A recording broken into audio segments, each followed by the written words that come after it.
En el caso de Sidor eso llegó a un extremo, donde el presidente de la República hizo un acto para cerrar el nuevo contrato colectivo de Sidor el 4 de mayo del 2008. Y el decreto ley que reserva Sidor al Estado fue del 12 de mayo del 2008.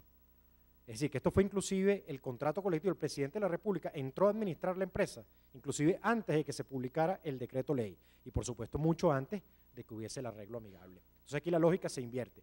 Yo primero tomo el control de las empresas y luego hablamos del justiprecio. Como de hecho ocurrió que Sidor se puso de acuerdo con el Ejecutivo finalmente en un justiprecio que se está pagando en partes, ya se hizo el primer desembolso. Pero lo que quiero destacar aquí es cómo se invierte el orden. Primero asumo el control y la administración de la empresa y luego hablo del justiprecio. En el caso de los servicios conexos de hidrocarburos, ya no se habla de 60 días, sino que se publica el decreto y entonces la toma de posesión de bienes y operaciones es inmediata. Es decir, aquí nos ahorramos el tema de los 60 días. Aquí salió el decreto hoy y mañana está la Guardia Nacional y PDVSA en tus instalaciones. Yo tengo un caso dramático de un amigo que él no podía entrar a su oficina, por ejemplo, de la noche a la mañana. Entonces tenía que pedir permiso para retirar sus pertenencias personales. Entonces aquí se fue más lejos. Y una cosa que llama la atención en esta última ley es que en el caso de los servicios conexos de hidrocarburos dice que el Ejecutivo podrá decretar expropiaciones conforme a la ley CUPS. O sea, pareciera que es potestativo. Después de que encima de que tú estás fuera de la empresa, ya no la operas, entonces ahora es potestativa la expropiación.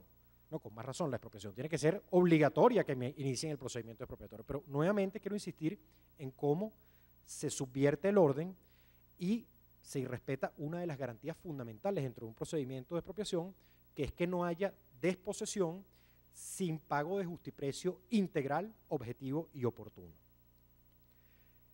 Con respecto a la garantía del justiprecio integral y pago oportuno, bueno, en los casos de Sidor y las cementeras vemos cómo esos decretos leyes excluyen de la base de cálculo del justiprecio el lucro cesante y los daños indirectos. En el caso de la ley de combustibles líquidos, además de excluir el lucro cesante y los daños indirectos, dicen que el precio de la expropiación se pagará con base en las inversiones realizadas y con base en el valor en libros, no con base, es decir, con el base en el valor de balance, en el valor patrimonial de la empresa.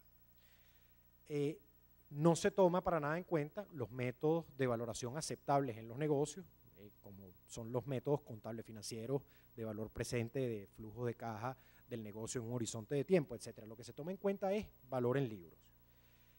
Luego se habla de retenciones sobre justiprecio para pasivos laborales, lo cual podría ser muy loable. El tema es cómo determinamos el monto y la cuantía de los pasivos laborales, porque si la determinación es unilateral por parte del ente expropiante, entonces esto puede ser una excusa de alguna manera para rebajar el justiprecio. En el caso de la ley de servicios conexos se va todavía más allá. Se excluyen el lucro cesante y los daños indirectos, se sigue tomando el criterio del valor libro, deducción de pasivos ambientales, además de los laborales. A favor del particular dice que el tiempo de posesión será computado para indemnizar, es decir, el tiempo que yo te ocupé, vamos a decir ilegítimamente, porque no había todavía ninguno de estos procedimientos, yo te lo voy a tomar en cuenta, los efectos de pagarte, supongo yo que será como una especie de arrendamiento de tu empresa mientras yo la ocupé y la utilicé. Y por primera vez se introduce el aspecto que decía Gustavo Grau, la posibilidad de pago en títulos, valores o bonos públicos. La pregunta es, este régimen, lo que quisiera que tomaran en cuenta es cómo hay una degradación progresiva. Fíjense que primero eran 60 días, ahora es inmediato. Primero te excluían nada más lucro cesante y daños indirectos, ahora te ponen una serie de temas más con respecto al justiprecio. Entonces la pregunta es, en esta materia, ¿cómo se compara esta materia con lo que es el régimen general que está previsto en la ley de expropiación? Que es el pago oportuno de justiprecio integral en efectivo, que es lo que yo llamo el cuándo, cuánto y cómo. ¿Cuándo? Tiene que ser antes de la desposesión. Aquí, como decía, primero te desposeen del bien o de la empresa y luego entramos a hablar del justiprecio. ¿Cuánto? Tiene que ser el valor de mercado de la empresa en marcha. Ese es el único valor equivalente que hay. Sabemos que los métodos de valoración siempre se presentan a la subjetividad, pero no puede limitarse al valor en libro, sin tomar en cuenta el potencial de generación de beneficios a futuro de ese negocio. El artículo 36 de la ley de expropiación, que es la que establece el régimen general, te dice que el justiprecio debe incluir la probable producción del bien, con lo cual te está diciendo que el método de valoración no puede ser nada más el valor en libros. El artículo 38 te dice que el justiprecio de bienes muebles, es el caso de acciones, por ejemplo, debe tomar en cuenta precios medios en el mercado para bienes similares. Nuevamente está hablando de una valoración de mercado. El 39 te dice que cuando en el inmueble funcione una empresa, hay que pagar daños por el cese de actividades y costos de reinstalación en la nueva sede. Y ustedes saben por qué. Porque la realidad es que la ley de expropiación, como ha sido dicho aquí, del 2002, está pensando en un Estado que no es empresario, en un Estado que no es propia para meterse en la actividad empresarial. Está pensando en un rol del Estado fundamentalmente dedicado a infraestructura pública, incluyendo por supuesto todo el tema de educación y salud. Pero ese es el rol del Estado que asume. La ley de expropiación, cuando ustedes la leen, ¿cómo es eso de que cuando en el inmueble funciona una empresa hay que pagar daños por el cese de actividades? Te está diciendo el cese de actividades, el lucro cesante, y te está diciendo los costos de reinstalación. O sea, la ley de expropiación no está hecha, como decía el doctor Alayón en su interesante exposición, para que haya una empresa en marcha. Entonces la ley de expropiación lo que vamos a hacer es cambiar el titular y dejamos la empresa igualita. Ese esquema de la ley de expropiación no está hecho para eso. Pero sin embargo la ley de expropiación nos arroja unos parámetros mínimos para saber, bueno, si ahí funciona una empresa, hay que pagar también los daños derivados del cese de actividades. Y debe tomarse en cuenta la utilidad neta de los últimos 3 ejercicios fiscales anteriores. Obviamente, ¿por qué? Para proyectar los flujos de caja futuros que puedan ir hacia un método de valoración que sea distinto al valor en libro. Y habrá lugar a indemnización, dice el artículo 41, cuando a los propietarios se les prive de una utilidad debidamente comprobada.